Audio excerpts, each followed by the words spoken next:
Hello and welcome to the Dogs Code podcast. This is a show about the wonderful world of Dachshunds, their quirky ways and some golden nuggets for owners along the way. I'll be sharing my thoughts and experience. I'm your host, Katie Saywell, and I hope you enjoy the show. Hello, welcome back. It's Katie Saywell here and I am your host for this evening on the Dogs Code podcast. So carrying on the theme of pet food and the dog food industry, and this episode is all about exploring the different types of dog food and understanding what's known in the industry as white labelling. Now that may be something that's new to me, to you, but keep listening and I'll go through what it means. So there are many different types of dog food, and when it comes to feeding our Dachshund, choosing the right type of food is really crucial. If you didn't listen to the previous episode, then please go back and have a listen to that, because that's where we talk about some of the big players in the industry. But this is about their overall health and well-being, and I'm going to go through a breakdown of various options when it comes to dog food. So the first one, and probably the most popular, is dry kibble. So that's the biscuits, that's the bags of biscuits that we get. And it's most commonly used in dog food, and it comes in pellet form. It's easy to store and it's easy to serve. So we just give them a scoop of however much they need and into the bowl it goes, or depending on how you're feeding them, might not be in a bowl. The benefits, it does promote some dental health as well by helping to clean the dog's teeth as they chew, and it's convenient and it has quite a long shelf life, which again some of the preservatives in there may be to keep the shelf life longer, so just being aware of that too. Some considerations around kibble: we need to make sure it's high quality and a balanced, nutritious profile. So again, going back to the previous podcast, just making sure the ingredients in there are what you want to be feeding your Dachshund. So again, look at the brand, and look at the brands that also list meat specifically as their first ingredient. Then we have wet food.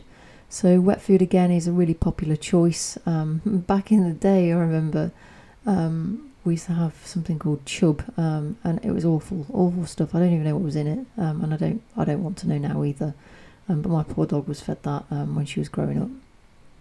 So wet food can be in a tin, can be in a kind of a tray, and it is moist food, and it's often more palatable, so it's easy for them to eat or lick off things. And the benefits are that it's more hydrating, so there's more water in it than there is in kibble, and especially dogs that have got dental issues, they might prefer it because they don't want to be chewing on kibble. And picky eaters will often eat wet food easier than they do kibble. So for example, when I worked in a vet's many years ago, when animals were coming round from surgeries, we would tempt them with wet food, and sometimes I'd actually stick my finger in the wet food and kind of try and tempt them to lick it off my finger, and sometimes they would, even if they clearly weren't feeling too well. But considerations around wet food are that it has a shorter shelf life once it's been opened. So unlike kibble, you can kind of open it and leave it for a fair amount of time. With wet food, it does go off within a few days usually.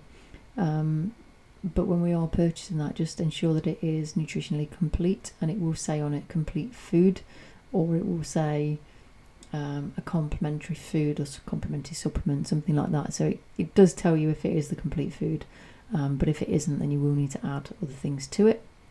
Then we have raw food. So raw food diets, also known as BARF, BARF, and that stands for biologically appropriate raw food, and that tends to consist of raw meat, bones, fruits, vegetables, eggs, that kind of thing. There was a huge increase in raw foods, and there is argument for and against, as there are with most things. I'm not a raw feeder, I'm not an expert in raw food. This is just a podcast that just explains some of the different types of food that are available. Sometimes people will say that it'll give their dogs a shiny coat and clean teeth and higher energy levels, and each to their own when it comes to diet. I think you're all kind of gathering that's my take on it, that wherever you sit, whatever you want to feed, that's fine, as long as it's suitable for your dog. I don't really mind. Some considerations when it comes to raw food. There are naturally risks of bacterial contamination if it is not being prepared and stored correctly. Some dogs will not be able to have raw diets if they are on certain medications, so it is worth chatting with a vet if your dog is taking medications, because some just do not work or can have adverse effects with medication and raw diet. So it's always worth checking with your vet if you are going to be swapping over onto a raw diet, or if your dog is on medication and you're looking to change the diet. Then we have home cooked meals. So these are literally you are cooking your dog's meals using fresh ingredients. Well, generally speaking, I would imagine most of those are going to be human grade ingredients that you're going to be feeding your dog. And the benefit for home cooked meals is that it allows you complete control over what your dog is eating. The downside is that you may not be getting and giving them the full nutrients that they need. So dogs are different to humans, and we need to make sure that we are actually fitting and meeting their needs when it comes to appropriate nutrients and extra supplements that they may need that might not come in a human diet. It is a bit more time consuming, depends if you're cooking it at the same time as yours, and you're going to need to be planning to get that nutritional balance right. It is always worth speaking to a nutritionist, a pet nutritionist. We have one that we work pretty closely with who isn't associated and affiliated with brands, which is fantastic, so you just get the information that you need.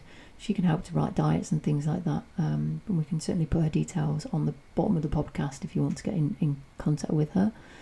Then we have freeze-dried and dehydrated foods. Now these are quite a new kind of thing onto the market, really, and these are really minimally processed foods that retain most of the nutrients of raw, but they still have quite a long shelf life, so they're shelf stable, and they offer the convenience of dry food with the nutritional benefits of raw, and they naturally can be more expensive than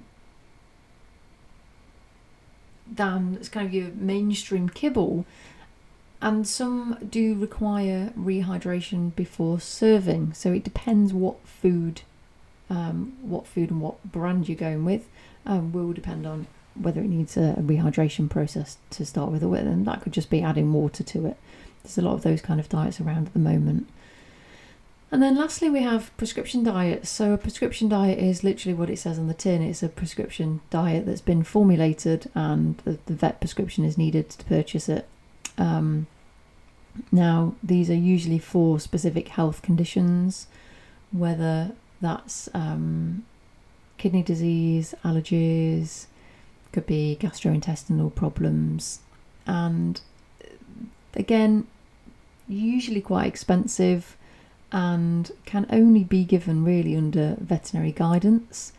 So if your dog does need a special diet, then that's your option, really. Again, you could speak to a nutritionist who would probably be able to put you something together and tell you what you need to be able to feed your dog alongside the recommendations of a vet if they have got a health issue as well. So it's always worth, if you don't want to feed a mainstream product under a prescription, then there are other options as well. So just to make you aware of that.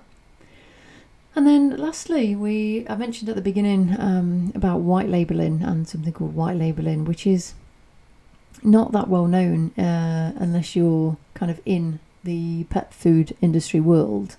And white labelling is basically a practice where a manufacturer produces generic products that are then branded and sold by different companies under their brand.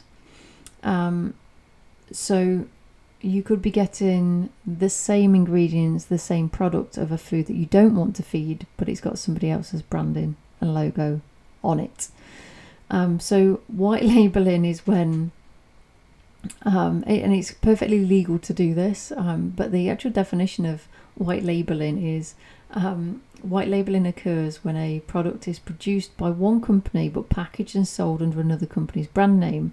This practice is common in various industries, including pet food industry. Now, this is obviously why I want to talk about this with you, because I do feel like it's an important thing that sometimes gets missed because we think we're feeding our pets something and we're actually not. So what happens is they, being a manufacturer, create a base formula for dog food, which is then sold out to different brands, and each brand can customize certain aspects of it, such as the packaging and the marketing, but the core product within that packet remains the same. So the ingredients are still going to be the same. So there are some pros of white labeling. It's cost effective, so it allows smaller brands to offer a product without investing in manufacturing facilities. So they are already buying it direct from manufacturers, so they then don't need to. And the products hopefully are from a reputable manufacturers, and it will maintain some consistent quality.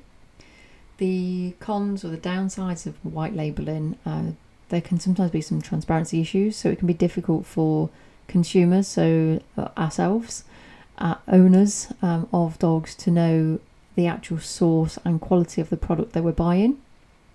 And there's lack of innovation there, so brands that are using white labeling products may not offer the unique formulas or ingredients that independent companies may be offering. So again, it's about that due diligence of the packaging, the ingredients, and just getting your knowledge up a little bit when it comes to nutrition for dogs. And really easily to help identify some of the white label products. I mentioned on the last podcast, the last episode, around a website called allaboutdogfood.co.uk. Now on there it actually has a section that says white label food, so you can click it and it will just bring up all the white labeled food, and you'll be surprised what and which brands are on there. So researching the brand, look into the brand's history and the production practices, and you can find that quite easily. If they're a big company, they'll have that open and relatively easy to find. Brands that are transparent about their manufacturing process are less likely to be using white label products. And high quality brands often disclose where their ingredients come from and their quality standards, so they're quite proud of their products. They're quite proud to share where they're from and where they're being sourced from. So just a few little bits there just for you to take on board, and just to think about when you are looking at diets. And it may be that you don't look at the diet to start with until things start to go wrong, whether that's behaviour wise or whether that's a skin condition. And it may be at that point that you're going to listen to this podcast and think, oh yeah, that's making sense now. So it's really a podcast just to understand a little bit more about the dog food industry and what's happening. But by understanding the different types of dog food and the concept of white labelling, it then allows us to make an informed decision about what we feed our Dachshunds, and ensuring that they receive the best possible nutrition that we can, that's as tailored as it can be to their needs. So I hope you've enjoyed the podcast, and I will see you on the next episode. Take care. Goodbye for now.